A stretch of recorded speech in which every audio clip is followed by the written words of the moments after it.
Sup, you beautiful bastards. Welcome back to the Philip DeFranco Show, your daily dive into the news. And we have a lot of wild news and updates to talk about today, so let's just jump into it. This is a news show.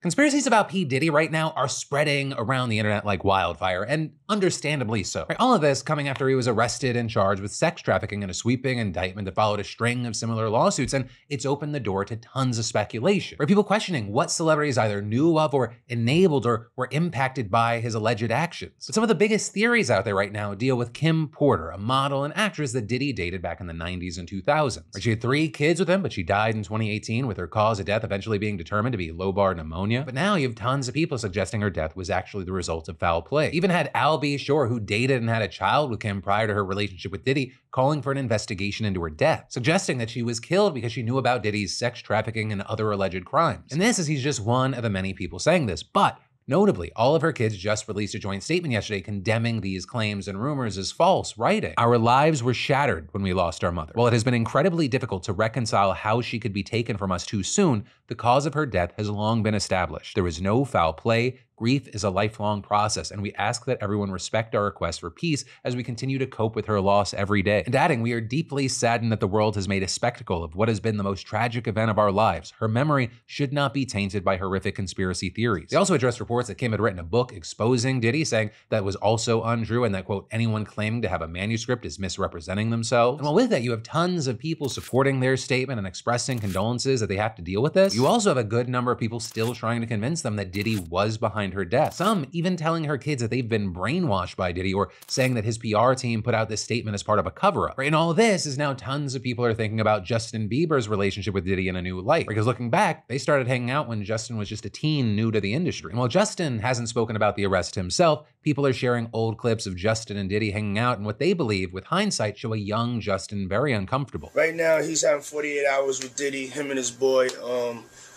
They're having the times of their lives, you know, where we hanging out and what we doing, we can't really disclose, but it's definitely a 15-year-old's dream. Right, even though Justin hasn't made allegations against Diddy or really said anything in this case, you have a lot of people out there reading between the lines and trying to fill in blanks. Some also sharing this clip of Justin from 2020 where he discussed his desire to protect Billie Eilish from the industry and really wondering what he has witnessed or went through when he was a kid to be so emotional here. It was hard for me being that young and being in the industry and not knowing where to turn. And I just want to protect her, you know? I don't want her to go through anything I went through. I don't wish that upon anybody. Yeah, if she ever needs me, I'm just a call away. Right, and all the interest and speculation here has gotten so big that a song people claim Justin made about Diddy is going viral on TikTok with lyrics like, "Lost myself at a Diddy party, didn't know that's how it goes. I was in it for a new Ferrari, but it cost me way more than my soul. Wasn't worth all the fortune and fame. All the girls never walking the same. Signed a paper so he never has to ever say sorry.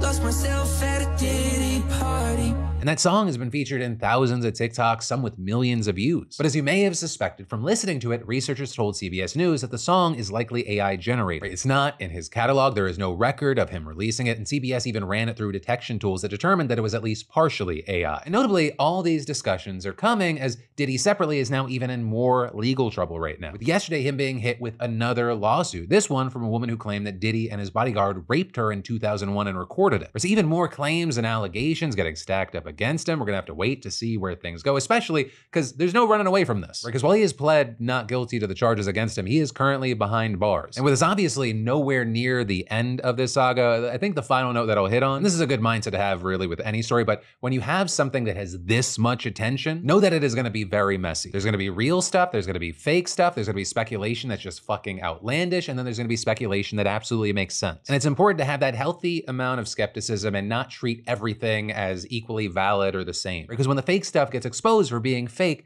it hurts the legitimacy of the very real things. But for now, as we wait to see what happens next, I gotta pass the question off to you. What are your thoughts with this? But then, shifting gears, unfortunately, we need to talk about what happened to Marcellus Williams. We just talked about the man on Monday. He was convicted of murdering a woman by the name of Felicia Gale back in 1998, though he has always maintained his innocence. And last January, the prosecuting attorney in the same office that convicted Williams more than 20 years earlier, he said that he thought Williams was innocent as well, with him even filing a motion to overturn the conviction, saying that the original prosecutor wrongly rejected a black juror, that the two main witnesses were not credible, and then on top of those things, that there wasn't any physical evidence tying Williams to the murder, with actually last month a new analysis finding no traces of Williams's DNA on the murder weapon. Instead, they found that the knife had been contaminated with DNA from a prosecutor and investigator working on the original case. But instead of that exonerating him because the evidence had been mishandled, it couldn't be used to prove Williams's innocence. And so eventually, after a bunch of back and forth, we got to this week, with the Missouri Supreme Court at least agreeing to consider a last-minute appeal by Williams's attorneys, just a day before his scheduled execution. Right, and Williams's lawyers didn't really even focus on the innocence claim, but basically explained how the process had been so flawed that his execution just couldn't be justified. But by Monday evening, we saw the Supreme Court not buying that, and they declined to halt Williams's execution, with the opinion saying, despite nearly a quarter-century of litigation in both state and federal courts, there is no credible evidence of actual innocence or any showing of a constitutional error undermining confidence in the original judgment. And in the end, his other avenues of appeal, they failed as well. Right, Governor Mike Parson denied clemency, and finally, yesterday, the U.S. Supreme Court rejected the final request to halt the execution, though that split 6-3, with the objecting justices being Sotomayor, Kagan, and Jackson. So last night, after more than 2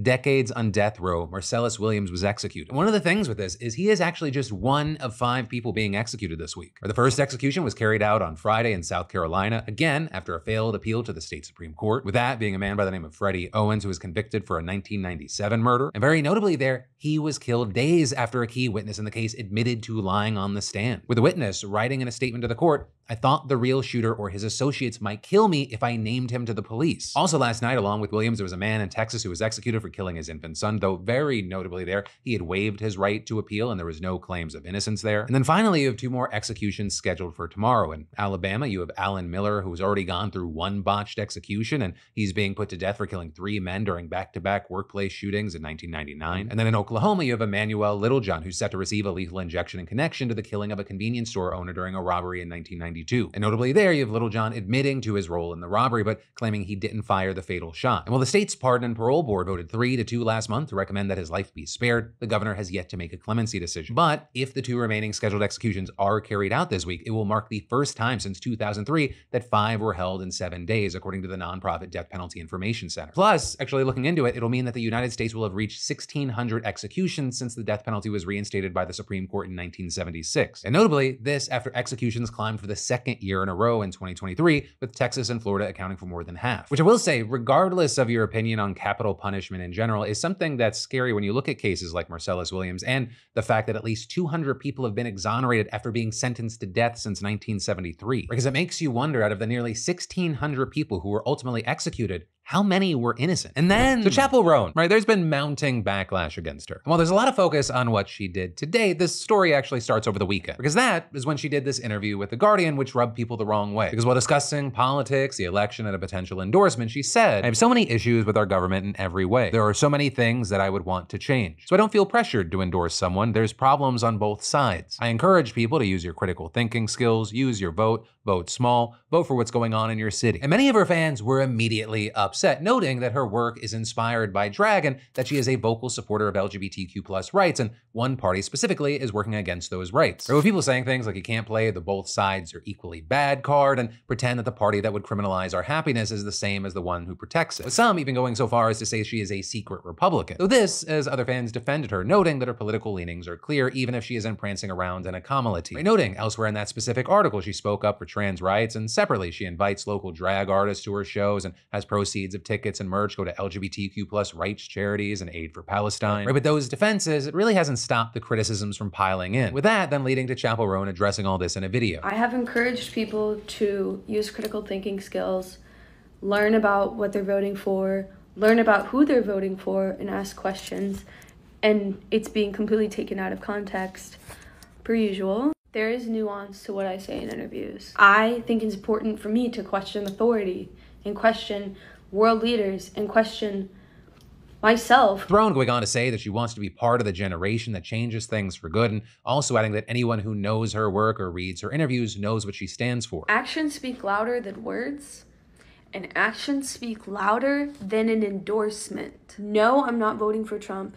And yes, I will always question those in power. But all of that then just resulted in more mixed responses, right? Some thinking she didn't even need to explain herself, whereas others thought, this video really didn't do anything, that if she really supports the causes she's talking about, there's only one way for her to vote, which then led to this morning with Chappell Roan addressing the controversy even more because she felt that people were skewing her words. Endorsing and voting are completely different. Like, obviously, fuck the policies of the right, but also fuck some of the policies on the left.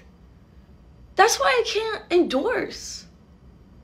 That's why I can't, put my entire name and my entire project behind one. Fuck Trump, for fucking real, but fuck some of the shit that has gone down in the Democratic Party that has failed people like me and you.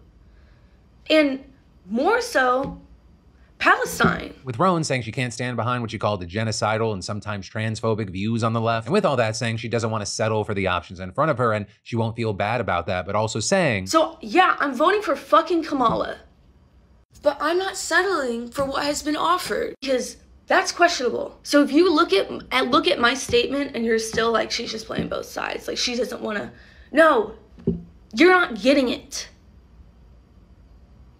I'm critiquing both sides because they're both so fucked up. But then telling people to vote for what they think is right, noting that she thinks one side is better than the other, but also saying we shouldn't settle for what's out there. But yeah, with all that said, I'll ask you, where do you land on this? But then taking a 60-second breather from the news, but then to also still talk about news, the news cycle is showing no signs of approaching sanity. I mean, if we're being honest, it is hard to make sense of the chaos and get the full picture in a world where seemingly everyone occupies a different reality. We strive to make sense of the chaos here daily, and that's also why it's great that Ground News is sponsoring today's show. Right? Their app and website aggregate the world's news, allowing us to compare coverage beyond mainstream media, which is critical to getting to the heart of each story. Right? Nearly 170 sources reported on Trump repeating the claims about the Haitian immigrants eating Ohio residents' pets. And with only 10% coverage from conservative sources, it was clearly a huge blind spot for right-wing media. Right? Headlines on the left calling Trump's claims baseless, while the few headlines on the right claim it's not just a conspiracy. We can even seek out these disproportionately covered stories on Ground News via their blind spot feed, which is pretty key. Right? Ground News is for those of us tired of just mainstream media narratives and interested in leaving our silos once in a while to understand where other perspectives are coming from. So hey, head to ground.news/DeFranco today or scan the QR code below for 40% off unlimited access, which is what I use to read the news. But then let's talk about big updates on Trump's would-be assassin. Because among other things, it turns out that he was planning that assassination attempt for months, and he had a detailed list of when and where Donald Trump would be in his car, with him also reportedly leaving a detailed note of his plans in a box that he left at an unidentified person's house. And the reason we know about that is that after his arrest, that person went,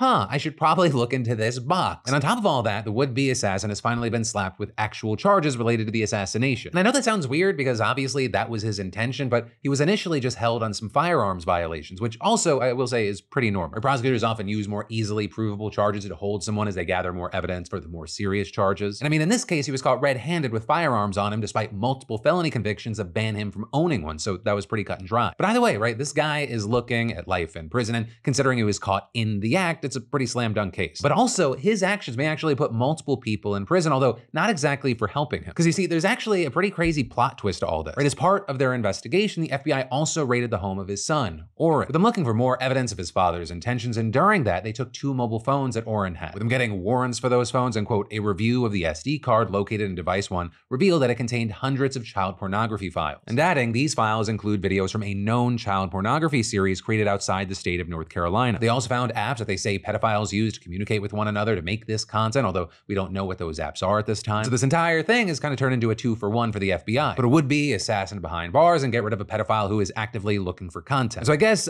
here's to hoping that family tree is done. I think that gene pool maybe needs to be drained. And then, in a huge update to all the horrible and racist shit and lies being said about the Haitian community in Springfield, Ohio, a nonprofit representing the group has now filed criminal charges against Trump along with JD Vance. Because as I'm sure you're aware by now, the two of them have been continuously amplifying a false online conspiracy theory about Haitian immigrants eating pets. And that, even though they have been thoroughly debunked. But among so many other things, you had officials in Springfield saying the allegations are meritless, police saying there were no credible reports of Haitian immigrants harming pets, the rumor even being traced back to various unreliable sources like viral photos, Facebook posts, and even a neo-Nazi group called Blood Tribe. And also with all that, you had Vance seemingly admitting to just making the whole thing up to get attention, while then also somehow continuing to defend the claims. But also, besides spreading outrageous lies about eating pets, he has repeatedly and wrongly described Springfield's Haitian population as being there illegally. With this notably, despite officials including Springfield's Republican mayor and Ohio's Republican governor making it clear that most Haitian immigrants arrived in Springfield legally. And to be exact, the 15,000 to 20,000 Haitian immigrants who have arrived in Springfield over the past several years have, one, often come after being recruited to local jobs, and two,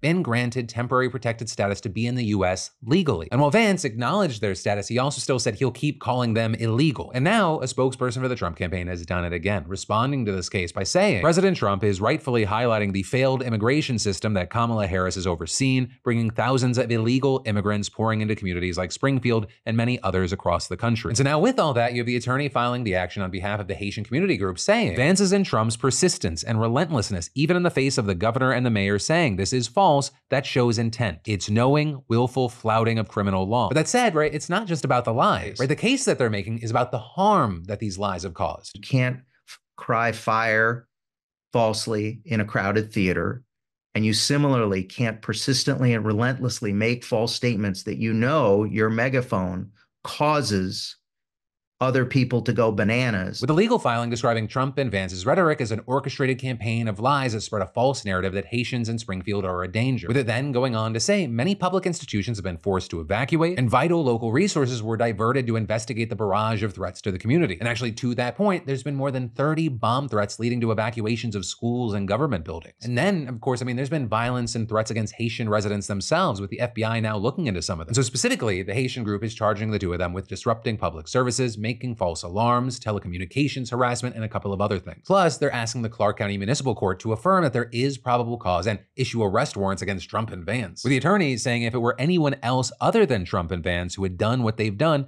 they would have been arrested by now. And adding, they must be held accountable to the rule of law in the same way any of the rest of us would be. Though I will say, however you feel about this, it's not actually clear that anyone else would have been arrested by now. Right? And that, because these types of cases that deal with free speech, they can be hard to make. Also, because these charges are being brought by private citizens, hearings still need to happen before we know if it'll be moving forward. And at least as of Tuesday afternoon, none had been scheduled. And if and when they do, that might lead to the case getting thrown out. But at the very least, you have people saying it'll force a prosecuting attorney to make a public decision. But then, is this the end of Alex Jones and InfoWars as we know it? Right? That is the question at hand after yesterday a federal bankruptcy judge ruled that InfoWars and other assets from InfoWars' parent company, Free Speech Systems, can be auctioned off. Right? And this to help pay for the damages that he owes the relatives of Sandy Hook victims for spreading lies that the shooting was a hoax, which of course resulted in families suffering harassment, abuse, and threats. And he owes these families a metric shit ton of money, with juries having awarded family members of 10 victims more than $1.4 billion in total from lawsuits in Connecticut and Texas. And that number could increase even more because a jury hasn't yet decided exactly how much Jones owes the parents of one child murdered during the shooting. But Jones seemingly doesn't have even a fraction of the money that he owes, which is why the bankruptcy court has approved the auction of his company's assets. And specifically, the ruling sets up auctions for mid-November and December that will sell off everything. And this reportedly including intellectual property like InfoWars' website and social media accounts, as well as production equipment, domain names, inventory, and product trademarks owned by Free Speech Systems. Though also very notably here, Jones's personal socials, including his X account with nearly 3 million followers, that will not be auctioned off. Though the trustee overseeing Jones's bankruptcy case has said that he might try to ask the court to liquidate Jones's personal accounts and other intellectual property. A move that is reportedly opposed by his lawyers, but supported by the Sandy Hook families in the Connecticut lawsuit. With the bankruptcy trustee also saying in court that there are several parties that have expressed interest in buying Jones's X account. What actually happens to those accounts is going to be very significant because it does dictate Jones's future. Or because the bidders vying to buy these assets, they're unknown, and it's possible that some person or group could purchase InfoWars just to kill the company. But also, experts say that the fact that there's interest in Jones's personal social media accounts indicates that interested parties want the company to live on. And if that were to happen, legally, Jones would still be free to continue working for whatever new entity purchases his company. But really, regardless of how all this shakes out, Jones has vowed to continue his talk show in some form. And while the lawyers for the families have cheered this ruling as a significant step forward that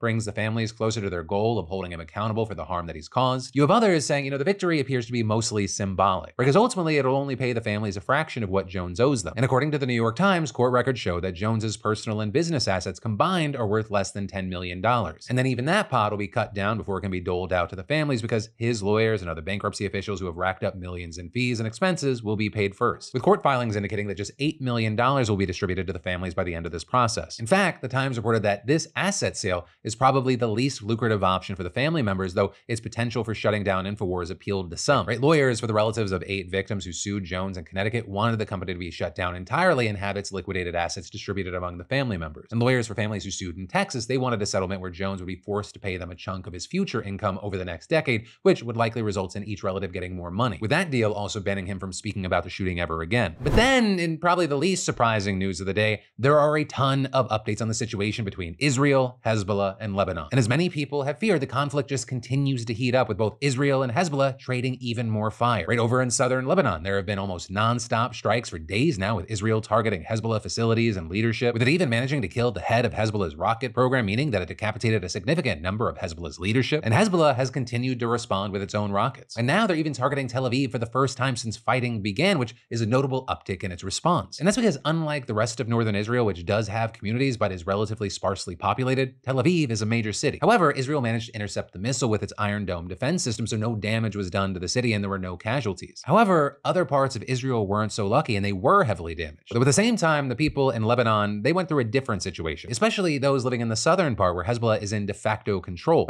Just so far today, 51 were reportedly killed in Israeli strikes, and since strikes really ramped up this week, the total is well into the hundreds. However, we also again don't know exactly how many of those deaths are Hezbollah members versus civilians. Although to be clear here, right, that is splitting hairs a bit, as we do know that there are substantial civilian deaths based on reports like how many children were killed. Also, another thing that this has caused is the mass displacement of people all across Lebanon, but especially in the south. And in a sign of just how desperate they are, they've fled to Syria, which is a country that is in an active civil war. And all of this is it's now widely expected that Israeli troops will eventually make their way into the country to directly fight Hezbollah, and no one wants to be in the area when that happens. This is speculation that even the Israeli military is giving its troops, with the military's chief of staff telling soldiers in northern Israel that the airstrikes were, quote, to prepare the terrain for the possibility of your incursion, with him then going on to say that removing Hezbollah will let the 60,000 Israelis who have fled their homes in the north return. But also, this conflict has caused concern from the families of the remaining hostages in Gaza, who now fear that the fighting with Hezbollah, quote, may overshadow the plight of our 101 loved ones. And while obviously with all of this, we're going to keep our eyes on it, the next expected updates with all of this are probably going to come next week after Israeli Prime Minister Benjamin Netanyahu speaks at the UN, because he's expected to get to New York tomorrow and then speak on Friday. Also, while we're talking about the UN, President Biden touched on the conflict when giving his last speech to the UN today, with him saying that an all-out war is still possible, although he wants to have a settlement that can fundamentally change the whole region, promising that it is a major priority and that the administration is trying to get it done, although we only know the broad strokes of the plan, right? Things like letting people return to their homes and demilitarizing the border. But for now, we'll have to continue to wait to see what happens. Then, taking a quick break from the news, struggling to turn your brain off once your head hits the pillow, tossing, turning, waking up multiple times throughout the night. It's a real thing for a lot of people. But listen up, because the partner of the PDS, Beam Dream, is made with the highest quality sleep promoting ingredients to help you and me unwind from busy days and get the deep sleep that we need and deserve. And personally, I've been using Dream for years now, and I'm sleeping better. And it's important to note, it doesn't make me feel groggy in the morning. I wake up feeling refreshed and ready to take on the day. There's no added sugar, and it's only 15 calories with a lot of delicious flavors to choose from, like peanut butter, their original flavor, cinnamon cocoa, which I still love, and white chocolate peppermint. Just one scoop of Beam Dream is clinically shown to help you fall asleep faster, sleep through the night, and wake up refreshed. Also, if a hot drink isn't your thing, just pour Dream over ice. And they actually have Beam's Dream capsules, which are also great to have when traveling. So just go to shopbeam.com/DeFranco and use code DeFranco, or scan the QR code to get up to 35% off with my exclusive discount. And then, I know that it feels like we just got out of the last one, and for some of you, it's still not even over, but it is well past the time to start thinking about the next global pandemic. Right? Because as the World Health Organization's Director General put it, this is not a question of if, but when. Right? With one study even estimating that in any given year, the chance of a pandemic similar to COVID-19 happening is about 1 in 50. And so that means that people will have about a 38% chance of living through one in their lifetime. And the thing is that yearly probability may as much as triple in the coming decades. But also, that study is optimistic compared to one conducted by this disease forecasting company in London, with that putting the odds of a COVID-like pandemic occurring again by 2033 at 27.5%. Though, if humans prepare well enough, the researchers say we could cut that risk down by as much as 70%. But the real million-dollar question here is exactly which disease will spark the next outbreak. And with that, for the past 2 years, over 200 scientists have been studying this question for the World Health Organization, them evaluating the evidence on 28 virus families and one core group of bacteria encompassing 1,652 pathogens in total. In their recent released report, they identified more than 30 priority pathogens that they believe could trigger the next pandemic, which is very notable because that is a huge jump from the roughly 12 pathogens they picked out the last time this exercise was done in 2017 and 2018. And so this new list includes some old pals like the coronaviruses responsible for the last pandemic and Middle East respiratory syndrome, as well as some new characters like influenza A, specifically the bird flu. Health officials keeping close watch on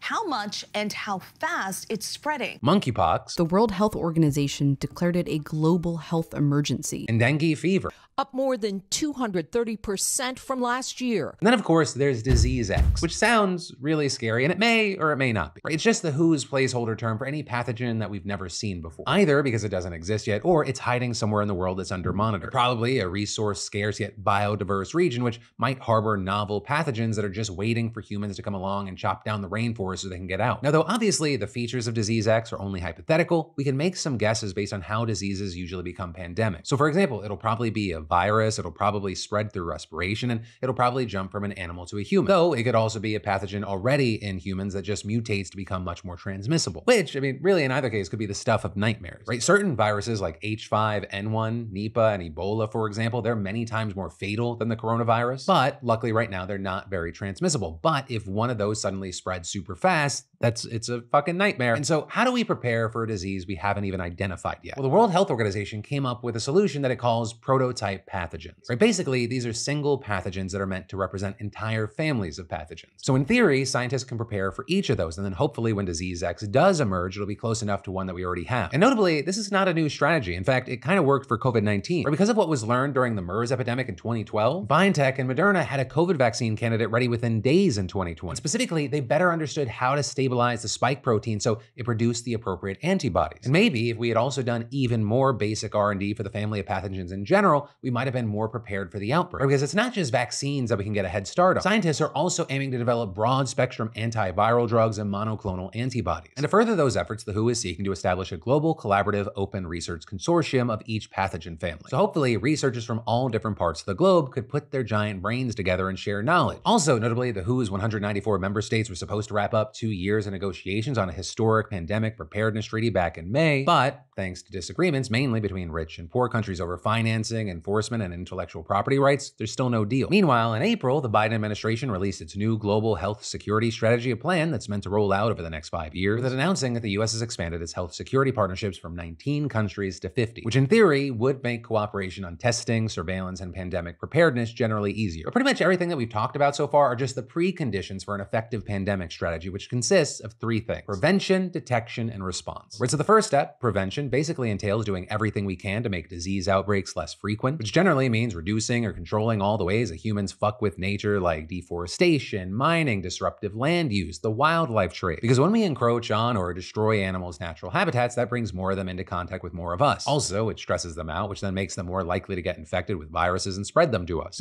One obvious solution is to stop doing that. Or if we are going to keep doing it, at least regulate hygiene standards at wet markets like the now infamous one in Wuhan. Also, it would be great to reverse climate change. But let's say we do all that and an outbreak still occurs anyway. What then? Well, that brings us to phase 2, detection. Right? The sooner that you identify the emergence of a new disease and the better you track its spread, the easier it will be to contain. And the soldiers on the front line for detection are emergency room physicians, right? Because that's the first place people go when they're experiencing strange symptoms. But hospitals in poor countries simply don't have the same diagnostic testing capabilities that rich ones do. So it's harder to tell if a disease is something new or more of the same, which is why experts argue that rich countries have an interest in helping poor ones build genomic sequencing facilities. Because the sooner that you can sequence a novel virus, the sooner you can design tests and vaccines for it, and the sooner you can hunker down before it reaches your country. But that can't happen if the country sequencing the pathogen keeps its discovery hidden from the rest of the world, a la China. So establishing open lines of communication and norms of data sharing between hospitals and governments, that's crucial. Right? Even within the United States, after COVID hit, state governments didn't always share their data with the federal government, which made it harder to get a big picture view. Also, another part of streamlining the detection process is making sure you have abundant quality data as soon as possible. And so you see experts pushing for a national readiness plan that includes the diagnostic industry and test manufacturers, the FDA and the CDC,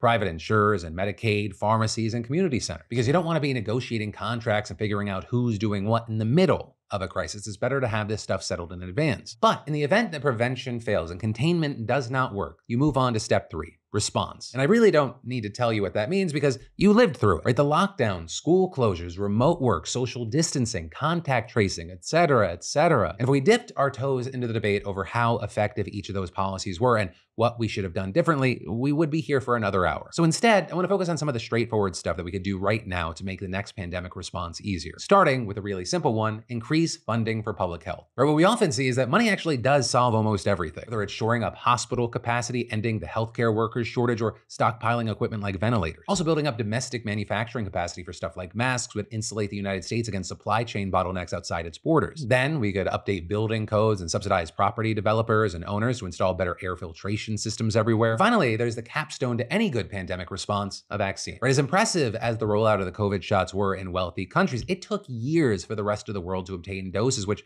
they largely got through philanthropy. So you have experts proposing that building up local manufacturing capacity in poorer parts of the world and training people now and then waiving intellectual property rights so they can have access to the recipe, that's the trick. Though, as we've seen with the struggle over the Pandemic Preparedness Treaty, that seems unlikely to happen. But at the very least, we can look forward to science and technology getting progressively better between now and the next pandemic. The Coalition for Epidemic Preparedness Innovations currently gunning for a 100-day vaccine development timeline using rapid response vaccine platform, which, I mean, even if they accomplish anything close to that, that would be breathtaking. Or to put that into perspective, it took 326 days for the first coronavirus vaccine to get developed and approved. But if we want to muster the political will to do any of this and ensure that ordinary people cooperate with public health measures, we need to restore trust in public health, right? Because when a pandemic strikes, it doesn't matter how many masks, tests, and vaccines you mass produce if nobody wants to use them. And right now, trust in public health is at a historic low because, as the saying goes, the only thing that spreads faster than a virus is misinformation. So in a sense, addressing the anti-vax sentiment and misinformation in general, that is the pandemic before the pandemic. And this is the further our world slides into ecological crisis, the more urgent all of this is going to be, right? Because humanity is at the same time more vulnerable to infectious diseases and more capable of handling them than ever before, right? Diseases can count on the interconnectedness of our world economy and the damage wrought by climate change to help them spread. But humans can hopefully count on our public health system's amazing medical technology and ability to adapt and innovate to keep ourselves safe. So the big question is, will we commit the resources needed to tilt the global balance in favor of humanity? Or will we just neglect our collective responsibility until the next disaster blindsides us? That is the end of today's show. Thank you so much for watching. For more news you need to know, this is what YouTube thinks you're most interested in. This